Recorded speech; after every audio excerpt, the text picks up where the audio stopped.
Hello everyone, this is doctor Neelam Avtar Singh, homeopathy consultant. आज हम एक डिफरेंट ही टॉपिक पर बात करेंगे, पेरेंटिंग। हमारे पास बहुत सारे बच्चे आते हैं, पेशेंट्स आते हैं जिनमें बहुत सारे इस तरह की प्रॉब्लम्स होती हैं जिससे हमें लगता है कि शायद कहीं ना कहीं पेरेंट्स रिस्पॉन्सिबल हैं इस बिहेवियर के। तो आज हम उसी पर बात करेंगे। पेरेंटिंग क्या होता है? एक छोटा बच्चा पैदा हुआ, उसको उसकी अपब्रिंगिंग, उसको एक अच्छा इंसान बनाना, किस तरह से बनाना है, उसकी ओवरऑल डेवलपमेंट, उसकी फिजिकल, मेंटल, इमोशनल डेवलपमेंट, उसको हाई मॉरल्स सिखाना, सबसे बड़ी बात कि उसको एक समाज में रहने के लिए एक अच्छा इंसान बनाना। लेकिन बहुत बार होता है कि हम बच्चे को उतना अच्छा इंसान नहीं बना पाते। पुराने टाइम की पेरेंटिंग और आज की पेरेंटिंग में बहुत ज़्यादा फ़र्क है। पहले टाइम पे अथॉरिटेटिव पेरेंटिंग थी, डोमिनेटिंग काइंड ऑफ, बच्चों के ऊपर रौब डाल के, बच्चों को दबा कर, बच्चों के ऊपर अपने व्यूज़, अपने ओपिनियंस थोप कर इस तरह से उनको इंसान बनाया जाता था, उनको कुछ सिखाया जाता था। लेकिन आजकल बच्चे अथॉरिटेटिव बन गए हैं, बच्चे पेरेंट्स के ऊपर रोक डालते हैं, बच्चे अपनी मनमानी करते हैं। इसके पीछे बहुत सारे रीजंस हैं। पहले टाइम पे क्या हुआ करता था कि 5-5, 7-7 बच्चे हैं और घरों में चीज़ें बहुत कम हुआ करती थी, क्योंकि सभी लोगों की इकोनॉमिक कंडीशन कोई इतनी ज़्यादा बेहतर नहीं होती थी। 3-4 बच्चे हैं, उनके पास एक ही बॉल हुआ करती थी जिसके साथ वो खेलते थे। लेकिन आज बच्चों के कमरे टॉय से, खिलौनों से भरे पड़े हैं। वो उनको देखते भी नहीं, इतने महंगे महंगे टॉयज। घर में कुछ हो जाए, बच्चा फर्स्ट आ जाए तो उसको टॉय, बच्चे के नंबर ज़्यादा आ जाएं तो उसको टॉय, बच्चे का बर्थडे आ गया, किसी का बर्थडे आ गया, कुछ भी हो गया तो हर वक्त बच्चों को नए नए खिलौने मिलते ही रहते हैं। बच्चा मुंह से बात बाद में करता है, लेकिन उसके पेरेंट्स उसको फटाफट वो चीज़ ला कर देते हैं। इसके पीछे एक ये भी कारण है कि बच्चे ही 1-2 रह गए और इकोनॉमिक कंडीशन बहुत ज़्यादा बेटर हो गई पुराने टाइम से। लेकिन कभी आपने सोचा है कि बच्चों को इतने ज़्यादा टॉयज देने या इस तरह की उनके साथ उनकी हर जिद पूरी करके क्या आप उनको एक अच्छे इंसान बना रहे हो? नो, वो और ज़िद्दी होते जाते हैं, वो और लालची होते जाते हैं कि मुझे फिर से कुछ चाहिए, मुझे फिर से कुछ चाहिए, मुझे ये चाहिए, मुझे वो चाहिए, और हर इच्छा पूरी होती है। आज आपकी हालत ऐसी है कि आप उसको हर चीज़ लेकर दे सकते हो, लेकिन आने वाले टाइम में उसकी डिमांड्स भी बहुत बढ़ जाएंगी। हमारे पास पेशेंट्स आते हैं ऐसे जिनके बच्चे बहुत बड़ी बड़ी 3-3, 4-4 लाख की चीज़ों की डिमांड करते हैं। तो अगर आपकी कंडीशन उस वक्त ऐसी नहीं हुई, फिर बच्चा क्या सोचेगा या क्या होगा उसका? सो पेरेंटिंग में सबसे पहला रूल जो आपको अपनाना चाहिए वो है डिसिप्लिन का रूल। हर घर में कुछ रूल्स होने चाहिए। डिसिप्लिन मेंटेन करना बहुत ज़्यादा ज़रूरी है। और भी बहुत सारे परिवर्तन आए हैं पुराने टाइम से आज के टाइम में। पुराने टाइम में सभी मदर्स, ऑलमोस्ट 90-95% मदर्स घर रहा करती थी। आज के टाइम पे 70% से ज़्यादा मदर्स बाहर जाती हैं काम करने के लिए। इससे भी पेरेंटिंग में फ़र्क पड़ता है। मदर सुबह इतनी अर्ली उठ के सारा घर का काम करके, चाहे जॉइंट फैमिली हो चाहे न्यूक्लियर हो, फिर भी काम तो उसको ही करना पड़ता है। सारा काम करके वो अपने ऑफिस जाती है भागी भागी, 9 बजे जाके, और शाम को 5 बजे 6 बजे वो वापस आती है। आके फिर उसको काम दिखता है, साथ में बच्चे दिखते हैं, और होता क्या है इस सब में? बच्चा पिस जाता है। मान लो बच्चा अपनी मदर का टाइम चाहता है, मदर के पास कोई टाइम नहीं है। फिर बच्चा डिमांड करता है कि मुझे तो अपना मोबाइल ही दे दो। मदर फटक से अपना मोबाइल देती है कि ये लो, मोबाइल लो और मेरा पीछा छोड़ो। क्या ये हम अच्छी पेरेंटिंग कर रहे हैं? बच्चे को टाइम ही नहीं दे रहे।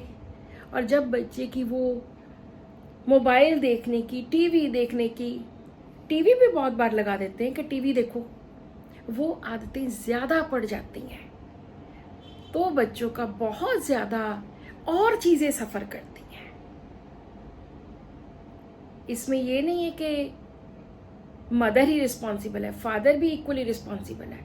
अगर मदर के पास टाइम नहीं है तो फादर्स भी टाइम दे सकते हैं।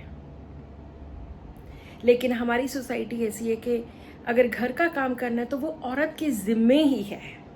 फादर को टाइम देना चाहिए instead of giving mobiles and TV दिखाने के लिए। पहले टाइम हुआ करते थे, जैसे मैंने बोला कि बच्चे एक ही बॉल होती थी उसी से खेलते थे और उनको शेयरिंग का अपने आप ही पता था। आजकल बच्चों को पता ही नहीं है शेयरिंग होती क्या है, उनको सिखाया जाता है। बेटे चीज़ शेयर करते हैं। जब कोई बच्चा आता है उसको अपने टॉयज देते हैं। पहले टाइम पे कोई सिखाता नहीं था, बच्चे खुद ब खुद, क्योंकि सभी के पास उतना ही सीमित ही सोर्सेस थे, उसी के साथ ही वो खेलते थे, एंजॉय करते थे। लेकिन आज के टाइम में बच्चे को ये सिखाया जाता है कि जब कोई बच्चा आता है, जब कोई और आता है तो अपनी चीज़ें उसको दो। और वो बच्चा सोचता है कि अगर मैंने इसको अपनी चीज़ें दी है तो वो भी मुझे अपनी चीज़ें दे। तो ये शेयरिंग जो अपने आप ही दिमाग में बनती थी बच्चे के, आज के टाइम पे उसको सिखानी पड़ रही है। आज के बच्चे बहुत ज़्यादा सेल्फ सेंटर्ड, सेल्फिश, ग्रीडी, बहुत डिसोबीडियंस, बहुत ज़्यादा ज़िद्दी होते जा रहे हैं। हालांकि उनके पास चीज़ें बहुत हैं, खाने की बहुत चीज़ें मिलती हैं। हर रोज़, हर दूसरे दिन कोई चिप्स के पैकेट्स आ रहे हैं, कोई पिज़्ज़ा आ रहा है, कोई बर्गर आ रहे हैं, कोई बाहर का खाना आ रहा है। लेकिन बच्चे और ज़्यादा ज़िद्दी होते जा रहे हैं, कहना मानना छोड़ते जा रहे हैं। चाहे पुराने टाइम पे स्ट्रिक्ट पेरेंट्स थे, कहना मानना पड़ता था, लेकिन आज जितना बच्चों को ज़्यादा प्यार मिल रहा है उतने बच्चे ज़्यादा ज़िद्दी, ज़्यादा बीमार होते जा रहे हैं। खाने में इतने चूज़ी हैं। पुराने टाइम पे होता था कि घर में एक चीज़ बनती थी, सभी को वही खानी पड़ती थी, किसी के लिए स्पेशल कुछ नहीं बनता था। हमारे पेरेंट्स तो कहते थे नहीं खाना तो मत खाओ। लेकिन आज घर में अगर 4 लोग हैं, चारों के लिए अलग अलग चीज़ें बनती हैं। कहाँ चली गई वो पेरेंटिंग जिसमें बच्चे को संस्कार सिखाने थे? मुझे तो लगता है कि इस सब का सोल्यूशन सिर्फ एक ही है कि घर में डिसिप्लिन पैदा करके रखो, घर में स्ट्रिक्ट रूल्स हो। मैंने अपने घर में कुछ रूल्स बनाए हुए हैं। मेरे घर में 2 स्ट्रिक्ट रूल्स हैं। पहला रूल कि किसी को भी बेडरूम में खाना नहीं मिलेगा। डाइनिंग टेबल है, खाना वहाँ पड़ा है, आइए और खाइए। ये नहीं कि बच्चे आवाज़ लगा रहे हो ऊँची, मम्मी मुझे खाना दो, मम्मी मुझे पानी दो। नो, कोई मतलब नहीं है कि मम्मी को आवाज़ लगाई जाए। खाना खाना है, come to the dining table. पानी पीना है, उठो और उठ के लो। लेकिन आजकल की मदर्स भी कुछ बच्चों के लिए, चलो कोई बात नहीं, बच्चे ने पानी मांगा है दे देती हूँ। नो, अपने घर में डिसिप्लिन पैदा करिए। फिर से वही बात कि डिसिप्लिन होना बहुत ज़रूरी है। बच्चे को प्यास लगी है, वो पानी आपसे क्यों मांगे, आप वो खुद ले। ऐसे ही डिसिप्लिन होता है।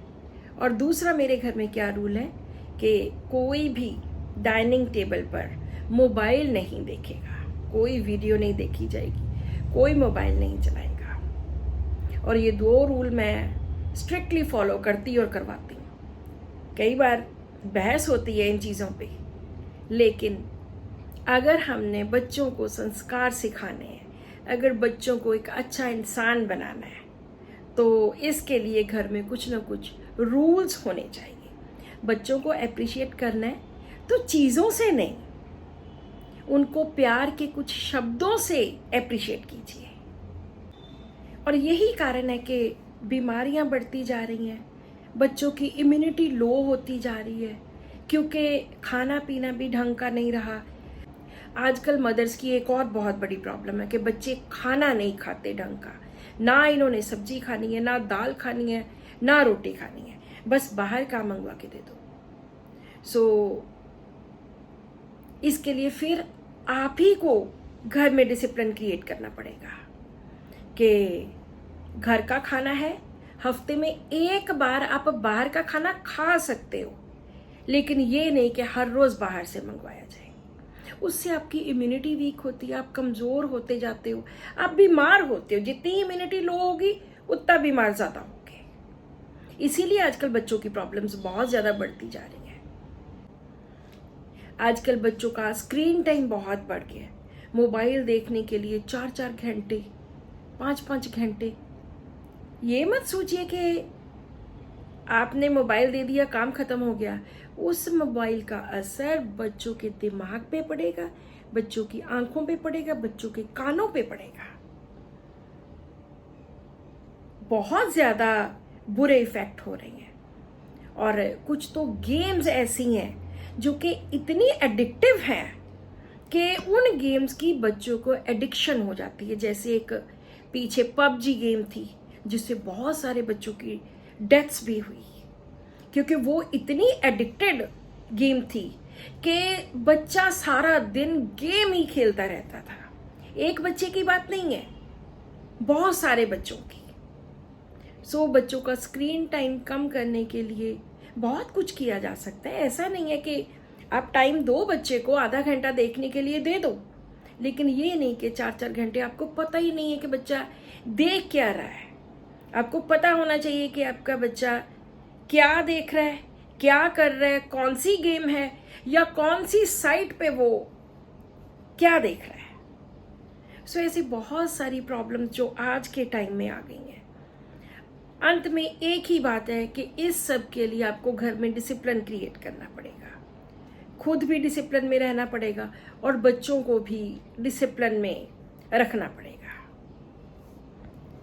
इसी तरह से हम अपने बच्चों को तरह तरह की बीमारियों से, खास करके ये जो बिहेवियर इश्यूज होते हैं, जो बिहेवियर प्रॉब्लम्स होती हैं, उनसे बचा सकते हैं। और बिहेवियर इश्यूज की होम्योपैथी में बहुत अच्छी मेडिसिन है। अगर आपको बच्चे को कोई नेल बाइटिंग की आदत है, कोई थंब सकिंग की आदत है, या कोई भी इस तरह की आदत है, या बहुत जिद्दी है, बहुत लड़ाई करता है, एंगर टेंट्रम्स थ्रो करता है, उसके लिए भी होम्योपैथी में बहुत सारी मेडिसिन है।